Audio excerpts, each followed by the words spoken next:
Greetings, FANiCans. Thank you for joining me again on this episode of Field to Rim, brought to you by Seltzer and Sports. I call this Fun Fact Back Friday. You know how some things are brought to you by or presented by? Well, our show today is presented by Facts. What type of week has this been? Well, let's start. We had Lebron James allege, in his opinion, that Allen Iverson and Stephen Curry are the quote-unquote most influential players in his time in the NBA's history. Well, he says and uses a couple of operative words that were worth addressing because that's been the topic of private conversations and public ones too. So, is he giving them accolades when he says that, or is it backed by facts? Or was it a subliminal disrespect to Shaquille O'Neal and Kobe because of the comments Shaquille O'Neal made earlier during the week regarding whether or not LeBron James was an individual who other players feared, if you will? So, I thought I'll back this comment up by facts. Y'all ready? Kobe Bryant was better than, remains better than, will be better than, absent any room for improvement, Stephen Curry, LeBron James, and yes, even my beloved Allen Iverson. You know, everybody has a love in their heart for him. But let's be honest. Let's look at the facts, if you will. Kobe Bryant is an all-defense team 12 times, right? He had 15 all-time NBA stats, 1 all-rookie, 4 NBA All-Star MVPs, 2 NBA Final MVPs, 1 NBA MVP, 17 NBA Player of the Month, 32 Player of the Week, 2 Olympic golds, 5 chips. Do I stop? No, I can't. Because what made him influential? What made him change the game? Everybody talk about my beloved Allen Iverson and how he changed the game with the culture and how he was so iconic. We'll address that in a moment. What people don't talk about, the conversation that has never been had, is how Kobe Bryant changed the NBA and Major League Baseball and the NFL and the Hockey Association's guidelines with regard to when players can be drafted. Y'all forget Kobe came into the league as a high school player. Yes, like the Moses Malones, that type of player. That's how he came in. When Moses came in as off the bench as a high school player, they changed the rules. They changed the age requirement. It had not been changed again until Kobe Bryant came in the league. You could no longer be drafted straight out of high school. They didn't want that anymore. There were 2 other players, one out of New York, who came in with the same, but they didn't do anything with him. But when Kobe Bryant came in, they said, no, you now have to be 19 years old and have to at least complete 1 full draft post-high school in order for you to participate and be eligible for the NBA draft. They did that following Kobe. So we don't talk about that. The age requirement was changed after Kobe. So not only were the academic achievements changed in terms of you're having to complete high school and be 1 year post-high school before you can enter, which ideally meant you needed to give at least 1 full year in college before they would let you try to come in. But then they came in and said, well, your age has to change. There was pushback from the Players Association through collective bargaining, but that was a Kobe influence. When Kobe was playing in the game, every high school standout wanted to bypass college so they could go in to be who? Not the next AI, not the next MJ. They wanted to be Kobe. That's the conversation we don't have. But let's go a step further. What did Kobe do when he got in the league? He entered the slam dunk contest, and oh my God, what did he do? He was up against the big men, and he won. He solidified his standings in the league, a conversation that LeBron doesn't have. Why? The only thing Kobe changed throughout his 20 years in the game was his uniform from number 8 to 24. Now, we love you, LeBron. Of course we do. We respect your game, as we do Kirby. Curry. I wanted to flip that. I had to play with it just a little bit, if you will. Yeah, we respect Curry. Of course we do. But we also have to look at the numbers. People get talking about, well, I don't think LeBron was really talking about accolades and on the court performance. Well, then let's look at the operative words he's made when he said that he was the most influential. Curry, that is. He said the person he watched and covered. He used another operative word, him and JJ Riddick, which was skill set, 3-point game. Well, when you start throwing around words like that, you talking about their game, their accolades, right? So we can't talk about what Curry does for 3-point shooting and not talk about what the other threats did, Reggie Miller and Ray Allen. I mean, how do we have these conversations about 3-point games? Now, when you look at the NBA stats with regard to their 3-point percentage shooting, he doesn't outshoot them statistically, not Ray Allen. All of this is interesting because Kobe, AI, Ray Allen, they all came out of that class in 1996. Oh my God. Was it the best class ever in the history of the NBA? Yeah, you better believe it did. Of course, Steve Nash, Ray Allen, Allen Iverson, Kobe Bryant. Oh, where's that other threat that Isaiah Thomas just talked about this week? Yeah, y'all don't want to have that conversation about that New Yorker, Stephon Marbury, that Starbury. Yeah, of course y'all don't. Yeah, but we won't. But yeah, I agree with you, Isaiah Thomas. Yeah, there needs to be a nod for him for the NBA Hall of Fame. But the NBA Hall of Fame, yeah, that's a secret society. There's about 5 committees. And there's no eligibility guidelines outside of you cannot be voted on by the committee unless you have successfully completed your NBA career and you must be retired for 4 years. That's the only reason why Allen Iverson got in technically before Kobe Bryant. It wasn't because he was deemed the better player respectfully. Rather, it was because Kobe had not yet met that 4-year cutoff until 2020, which unfortunately happened to be the same year that he transitioned. So that being said, let's do some comparisons between LeBron and Curry. Between the both of them, they share 4 champions. That they have 4 MVPs for LeBron, 2 for Curry. 4 final MVPs for LeBron, 1 for Curry. 18 All-NBAs for LeBron, 8 for Curry. 6 All-Defense for LeBron, 0, cero, nada for Curry. 19 NBA All-Stars for LeBron, his appearances, 9 for Curry. And 1 scoring title for LeBron, 2 for Curry. Now let's talk about what else is interesting here. The 4 NBA championships that Curry have won to date, 3 out of the 4 were against who? Cleveland, 2015, 2017, and 2018, with the latter being 2022 against the Boston Celtics.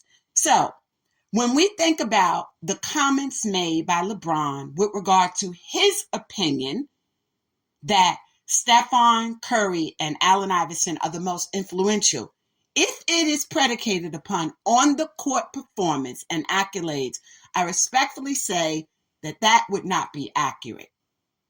It just would not be, especially when we line these up with AIs. Now, to let AI, 11-time NBA All-Star, these are fan favorites, no chips, an Olympic bronze. That is, they lost against Puerto Rico. Can you believe that? That was the worst U.S. Olympic squad performance ever in the history. They had never, ever not attained a gold. Unfortunately, that happened under AI's watch. But let's be clear. If AI had the team that Kobe Bryant had, both when he won the 5 chips, 3 with Shaquille O'Neal and the other 2 under Odom, a conversation people don't talk about much, Lamar Odom, then he too would have been very, very successful in terms of his ability to attain a championship status. He talks about his ability to score 43 points in today's NBA. Respectfully, that would not happen, even if the hand check rule were not in effect. Look at the quality of players today and look at the 3-point shooting necessary to succeed. AI had a 29% shooting for 3-point land. Compared that to the 46% from the likes of a Curry. And so, but I could see him with Joel. I could see him with Harden. I could see him with Tyrese. And I could see him leading that team. No disrespect to you, Aaron, or Dikembe Mutombo, but I could see him taking that team and attaining chips with them. There's no doubt. But 43 points he would not have. And let's look at the way that he analyzed that when he was conversing with Shaquille O'Neal on the Big Pod during the NBA All-Star Week 24. He was stating he used the 33 points that he scored and said, well, I see myself with 10 more. But AI, come a little closer, baby. You only scored 26.7. That was your average NBA. Yeah, I'm sorry. Yeah, it was 26.7, not 33. And then during your most vulnerable periods, that means when you're going through the trade and going through your divorce, your data dropped down to like 16 points per game. So if we're looking at those as numbers, and if you was working through that, then no. Nah, that didn't happen for you. You was at 26.7. Yeah, I know. I understand. But yeah, so if we're going to use the numbers, then, and that's what everybody, oh, well, it's not about stats. There's different levels to this, Lisa. Yeah, I know the levels, but it's always come down to stats. That's what it's always about. It's about the numbers, right? 3 points for, Stephon, and we give it to you. But are you the best 3-point shooter ever? You're what I call a GOT. You, LeBron, old head 40. Yeah, y'all are GOTs now. Y'all gonna be the greatest of their time. That's the conversations we'll be having about y'all. These were the greatest of their time. MJ, the greatest of their time. Magic, the greatest of their time. AI, Allen Iverson, the greatest of their time. But a GOAT is the greatest of all times. And I know y'all the top 75, but I think we need to start oversimplifying and overusing the term GOAT. I like to use the term, I coined it, GOTs, the greatest of their time. That's how you have to look at it, okay? That's how we have to take that into consideration. We have to look at how that makes sense. Because at the end of the day, the Shaquille and Kobe show garnered Shaquille O'Neal 3 out of his 4 chips. The other one he got down in Miami. So he shares the same accolades, if you will, as LeBron in that space. Not in scoring. LeBron already at that 40,000. And big ups while we talking about it to Kevin, KD, because if I don't, you're going to troll me. So KD, Kevin Durant, coming in hot. Yeah, baby. Yes, you are. Those Phoenix Suns. You now are number 8 in NBA scoring. You recently replaced Shaquille O'Neal. So I'm going to let you have that. Yes, I am. And you deserve it. Yes, you do. And KL does too. And plus, you got 2 chips under your belt as well. But when we look at the NBA leading champions, if y'all want to talk about GOATs, Bill Russell, he had 11. Kareem had 6. Jordan has 6. Magic, Rodman, 6, right? But then you got your 5 squad, and that's the latter ones I just named. Magic, Rodman, Steve Kerr, Kobe. They're your 5 chip clubs. Yeah, you know how Des Bryant and them and got that Club 88 going on with Michael Irvin and C.D. Lamb. Yeah. We see you, boys. There's a club for the champions, too. So they're in that Club 5. I'm just coming up with it. Y'all get it. Y'all following me. But I had to throw that out there. Des Bryant, yeah, 88. C.D. Lamb, though, that's Club 88. We watch you, Dallas Cowboys. Let's see what y'all do with that. Yeah. Let's see what y'all do with them.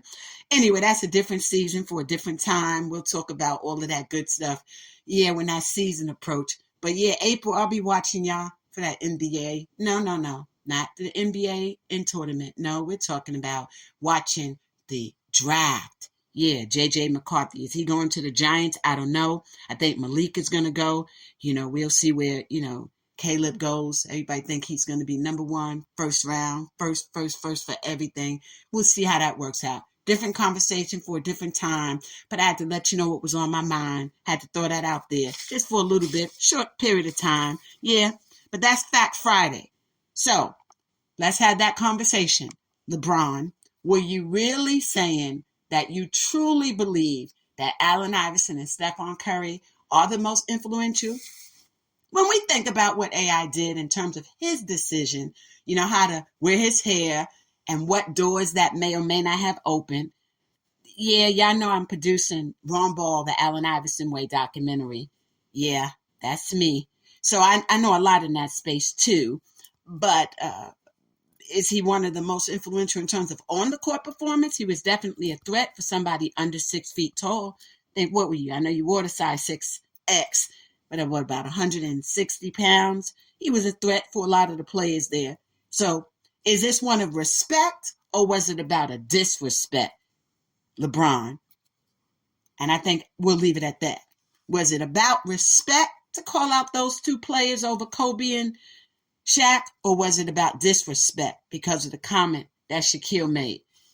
Now, you got to look at the fact of all these players, Kobe Bryant's one of the only ones that got to ride out his entire career, never getting shipped around the league, right? Stephon's been with Golden State.